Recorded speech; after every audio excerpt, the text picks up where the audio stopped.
What if I told you that the health advice you've been following for years is not just wrong, but could actually be making you age faster? I'm talking about things like walking 10,000 steps a day, something everyone believes is healthy.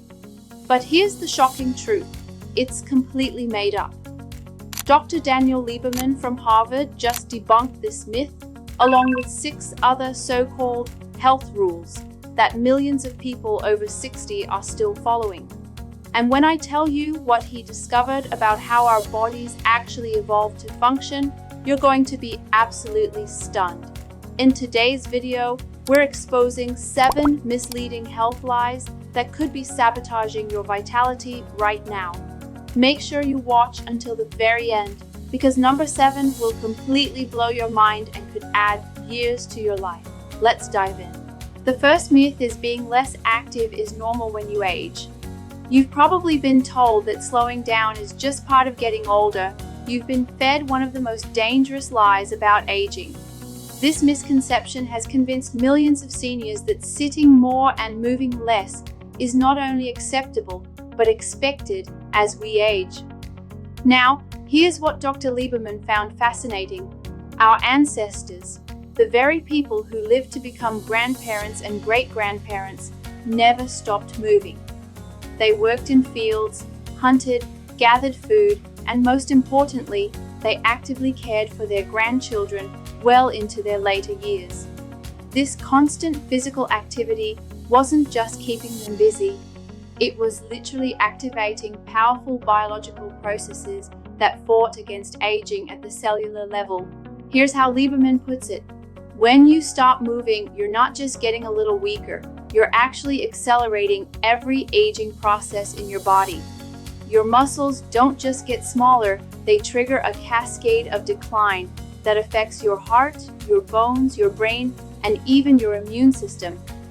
The absence of physical activity sends a signal to your body that it's time to shut down, and your biology responds accordingly.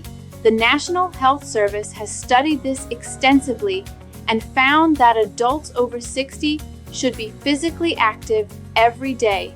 Notice they didn't say when you feel like it or if it's convenient. They said every day, because even small amounts of movement are dramatically better than none at all. You don't need to become a marathon runner overnight. Lieberman suggests starting with 150 minutes of moderate activity each week. That could be brisk walking, water aerobics, or even dancing in your living room. The key is consistency, not intensity. Your body has an amazing ability to respond to movement, regardless of your age.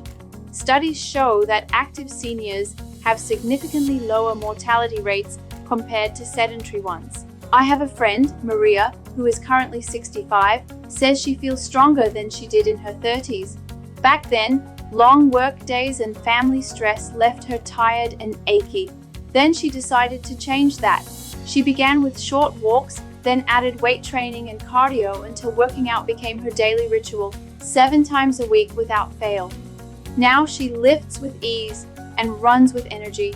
So you see, every step you take, every muscle you engage, every time your heart rate increases slightly, you're sending a powerful message to your body that you're not done living fully. But this exercise myth is just the beginning. The second misconception seniors face is even more troubling because it creates a sense of hopelessness about serious health conditions that are actually largely preventable. Now, let's tackle the second myth. Health problems like high blood pressure, cancer, and Alzheimer's are unavoidable with age. Too many people have accepted the belief that diseases like high blood pressure, cancer, and Alzheimer's are simply inevitable parts of aging.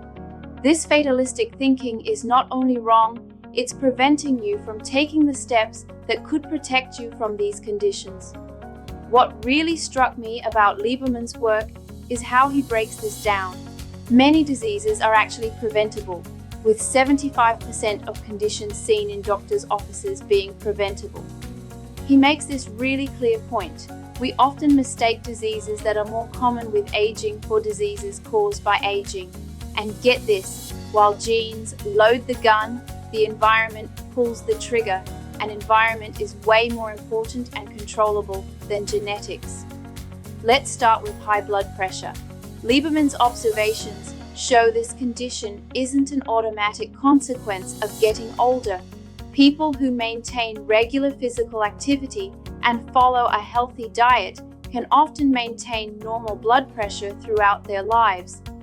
Your blood vessels don't have to stiffen and narrow with age if you give them what they need to stay flexible and strong. Here's something interesting from his discussions. Cancer rates have dramatically increased in Western societies, and this increase is strongly associated with wealth, energy intake, and inactivity. Physical activity plays a crucial role in reducing the risk of most common cancers. He found that women getting 150 minutes of physical activity per week have a 30 to 50% lower breast cancer risk. When you move your body regularly, you're boosting your immune system, improving circulation, and helping your body eliminate toxins more effectively.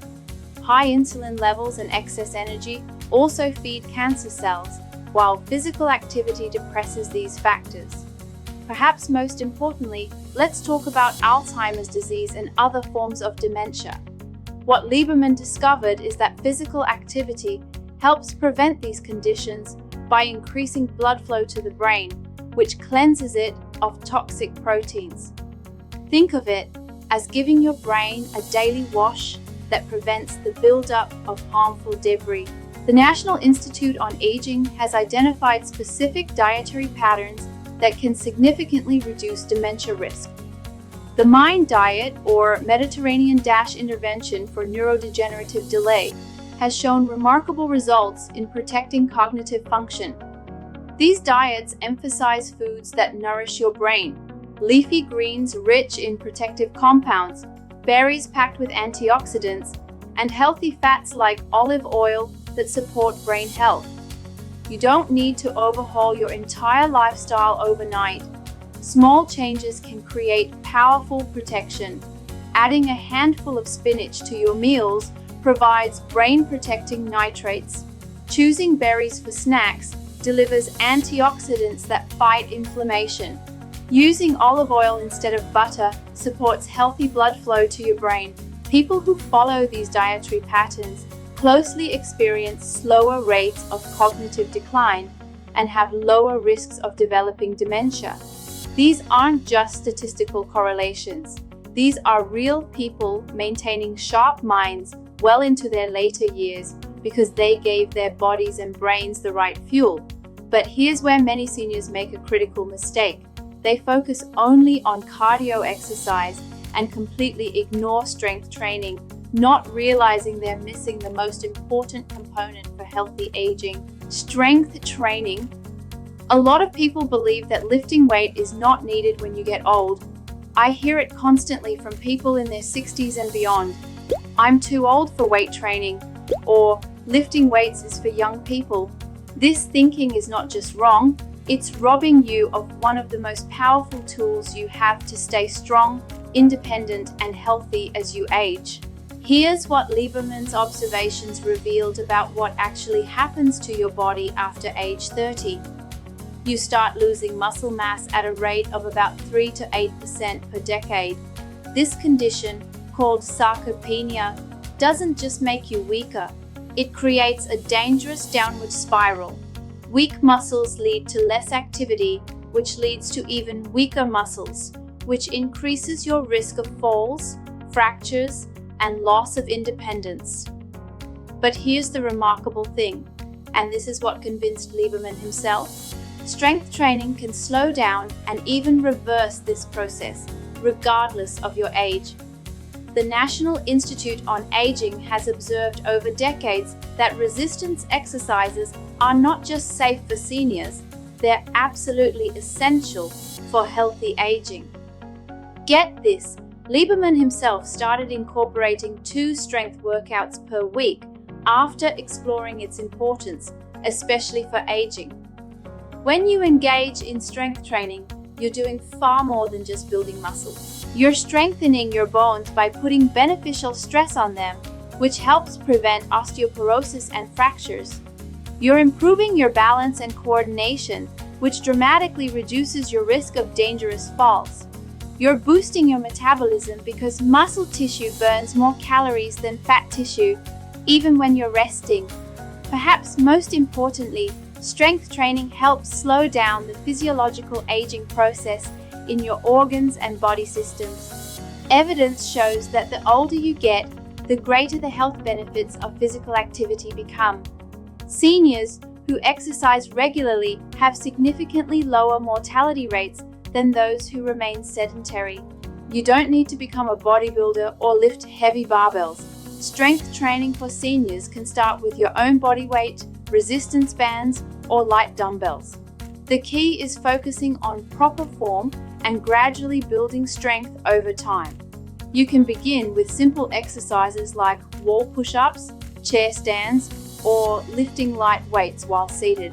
What's particularly encouraging is that seniors often see results faster than younger people because their bodies respond so positively to this type of stimulation. Within just a few weeks of consistent strength training, many older adults report feeling stronger, more confident, and more capable in their daily activities.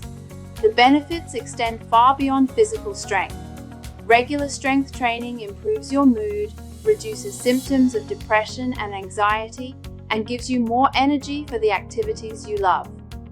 It helps you maintain your independence by making everyday tasks like climbing stairs, carrying groceries, or getting up from a chair much easier. Remember, your muscles don't know how old you are. They only know whether they're being challenged or allowed to weaken. By incorporating strength training into your routine just 2 to 3 times per week, you're investing in your future mobility and quality of life. But even if you start strength training tomorrow, you might still be making a critical error that's damaging your joints without you realizing it.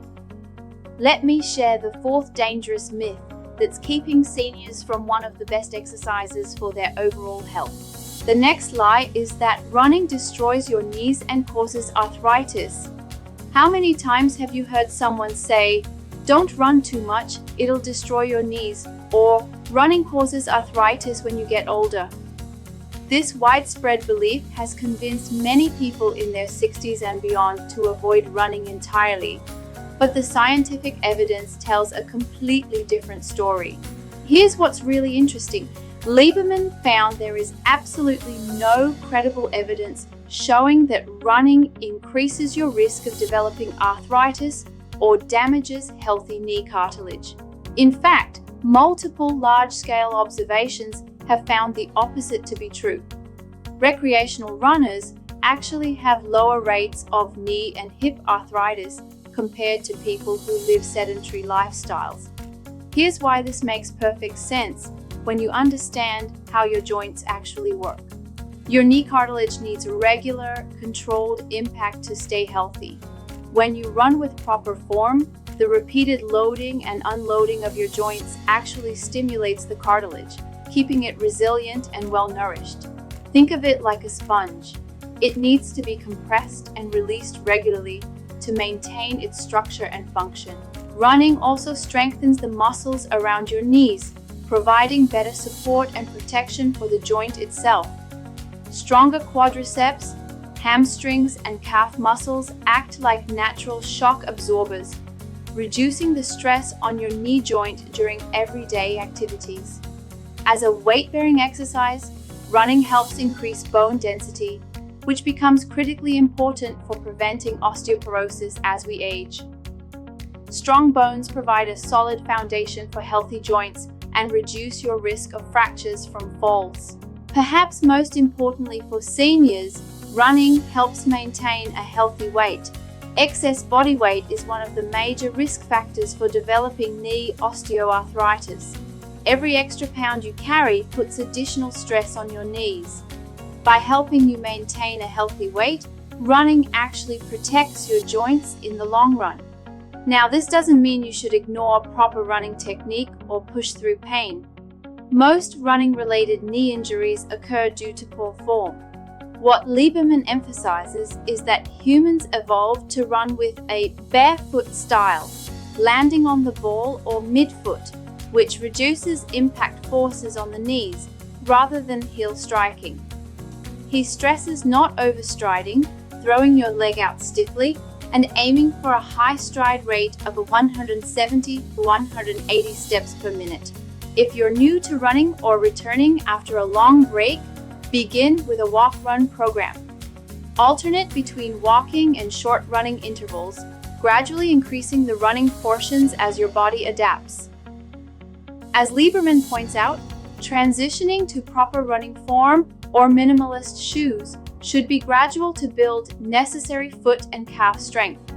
The beauty of running is that it provides incredible benefits for your cardiovascular system, helps maintain bone density, supports mental health, and can be done almost anywhere without expensive equipment. Many seniors discover that running actually makes their legs feel stronger and more stable, not weaker. If you have existing knee problems or concerns, consult with a healthcare provider before starting a running program. But don't let unfounded fears about joint damage keep you from experiencing the remarkable benefits that running can provide for your overall health and longevity. The next myth we need to address might surprise you because it involves a number that has become almost sacred in fitness circles, but has absolutely no scientific basis whatsoever. Another very common misconception that people often claim is that you need to walk 10,000 steps every day to be healthy. This number has become so ingrained in our fitness culture that people feel like failures if they don't reach it. But here's something that might surprise you. According to Dr. Lieberman, this magic number has absolutely no scientific foundation whatsoever. What Lieberman discovered is that the 10,000 steps goal originated from a Japanese pedometer company in the 1960s as a marketing gimmick chosen for its auspicious sound with no scientific basis. They invented a step counter and chose 10,000 steps purely because it was a round, lucky number in Japanese culture. There was no evidence, no health analysis, no scientific basis behind this choice. It was simply a marketing decision that somehow became accepted as medical fact.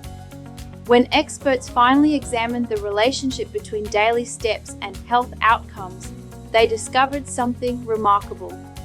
Lieberman's discussions reveal that the health benefits curve actually levels off at around 7,000 to 8,000 steps per day. This means that walking significantly more than this amount doesn't provide substantially greater health benefits in terms of reducing mortality or improving cardiovascular health. This is particularly important news for seniors who may struggle to reach 10,000 steps due to mobility limitations, joint pain, or other health conditions. You don't need to feel pressured or discouraged if you can't hit that arbitrary number. What his analysis shows is that moving from a sedentary lifestyle to just 4,000 to 5,000 steps daily can reduce your risk of premature death by up to 40%. He makes this great point.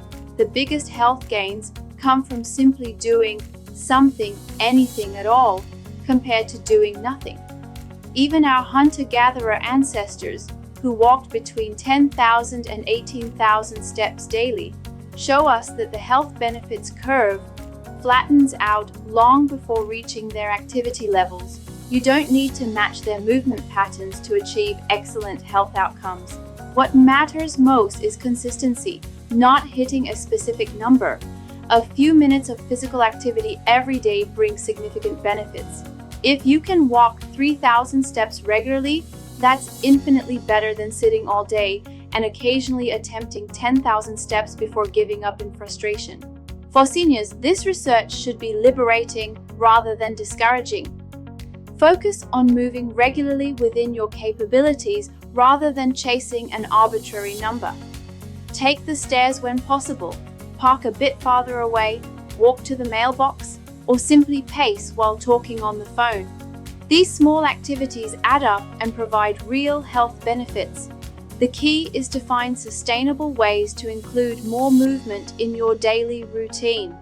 Whether that's 3,000 steps or 8,000 steps, what matters is that you're moving more today than you were yesterday, and that you can maintain this activity level consistently over time. Don't let the 10,000 steps myth discourage you from the profound health benefits that come from any increase in physical activity. But while you're adding more movement to your day, you might be making another critical error that's actually more harmful than not exercising at all. The sixth myth involves something you're probably doing right now. Many people may believe that if you exercise for 30 minutes a day, you can sit for the remaining 23.5 hours without consequences. This idea has convinced too many older adults that their daily workout session gives them a free pass to remain sedentary for the rest of their day. Now here's where Lieberman's insights get really interesting. The problem isn't sitting itself, it's sitting continuously without interruption. Every animal species sits, including humans. What his observations of hunter-gatherers and traditional farmers in Africa show is that they actually sit about as much as people in Western societies. The crucial difference lies in how they sit. He found that these populations typically stand up and move around every 10 to 15 minutes, while people in developed countries often sit continuously for 40 minutes or longer at a time. Uninterrupted sitting creates a cascade of negative effects in your body that can't be completely reversed by exercising later. When you sit for extended periods, your metabolism slows down, blood sugar levels rise, and circulation becomes sluggish. Your muscles essentially go into hibernation mode, reducing their ability to process glucose and fats effectively. Here's how Lieberman explains it. Breaking up your sitting time is like restarting your body's engine every few minutes. When you stand up and move, even briefly, you activate cellular mechanisms throughout your body. Your muscles start burning glucose again, blood flow improves, and different genes get activated. Genes associated with better metabolic health and longevity. Evidence shows that people who interrupt their sitting every 10 to 15 minutes have significantly better blood sugar control, improved circulation, and better overall health markers compared to those who sit for the same total amount of time but in longer, uninterrupted periods. This means that sitting for 2 hours with brief movement breaks every 15 minutes is dramatically healthier than sitting continuously for 2 hours, even if you exercise vigorously afterward. For seniors, this is particularly important because prolonged sitting can accelerate age-related decline in muscle function, bone density, and cardiovascular health. The good news is that the movement breaks don't need to be strenuous. Simple activities work perfectly. Walking to the bathroom, making a cup of tea, checking the mail, petting your dog, or even just standing up and stretching for a minute. The key is consistency rather than intensity. Set a timer to remind yourself to stand up every 15 minutes. If you're watching television, stand up during commercial breaks or between episodes. If you're reading, mark your page every few chapters and take a brief walk around the house. This approach is especially beneficial for seniors who may have physical limitations that prevent intense exercise.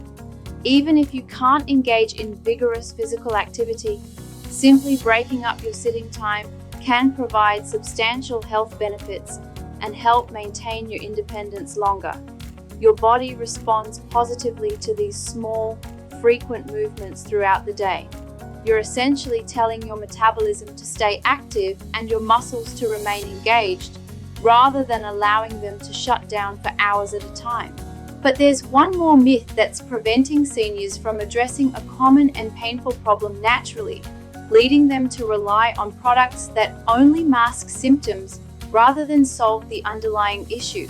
The seventh and final myth has trapped countless seniors in a cycle of dependency that actually makes their foot problems worse over time. A lot of seniors I met thought that orthotic inserts or supportive shoes are the primary solution for foot pain, like plantar fasciitis.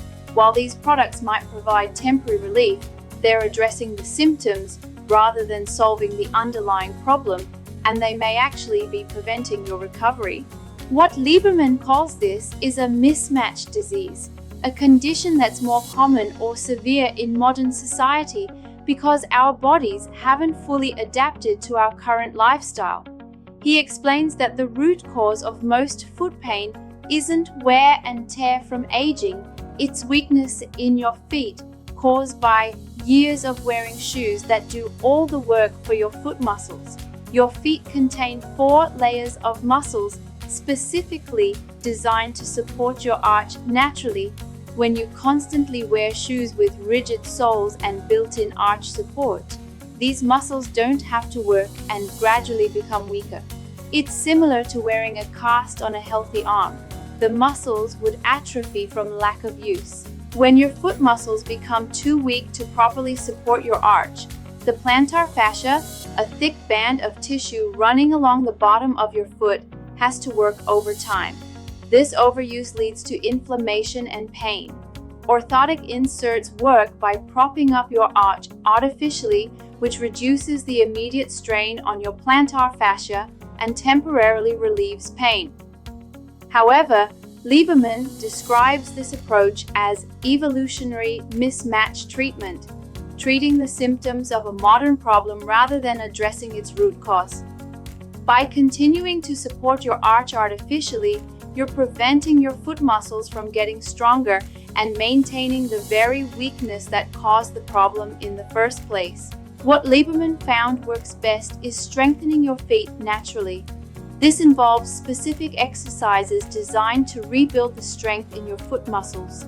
Simple exercises like foot doming, where you create an arch by pressing your toes down while lifting the middle of your foot, can gradually restore your natural arch support. Additionally, he recommends spending more time barefoot or wearing minimalist shoes without rigid soles or arch support, which forces your foot muscles to work harder and become stronger. Many seniors discover that transitioning to more flexible footwear and performing foot strengthening exercises eliminates their foot pain permanently rather than just masking it. This transition requires patience and gradual progression. Your feet have likely been weakened over decades, so rebuilding their strength takes time.